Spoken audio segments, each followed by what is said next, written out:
اور جب ایک اکیلے اللہ کا ذکر کیا جاتا ہے تو جو لوگ آخرت پر ایمان نہیں رکھتے ان کے دل گھٹ جاتے ہیں،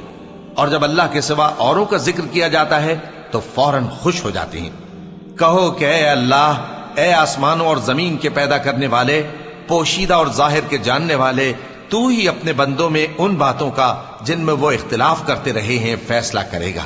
اور اگر ظالموں کے پاس وہ سب مال و متاع ہو جو زمین میں ہے اور اس کے ساتھ اسی قدر اور ہو تو قیامت کے روز برے عذاب سے رہائی پانے کے بدلے میں دے ڈالیں، اور ان پر اللہ کی طرف سے وہ امر ظاہر ہو جائے گا جس کا ان کو خیال بھی نہ تھا، اور ان کے اعمال کی برائیاں ان پر ظاہر ہو جائیں گی، اور جس عذاب کی وہ ہنسی اڑاتے تھے وہ ان کو آ گھیرے گا۔ سو جب انسان کو تکلیف پہنچتی ہے تو ہمیں پکارنے لگتا ہے، پھر جب ہم اس کو اپنی طرف سے نعمت بخشتے ہیں تو کہتا ہے کہ یہ تو مجھے میرے علم و دانش کے سبب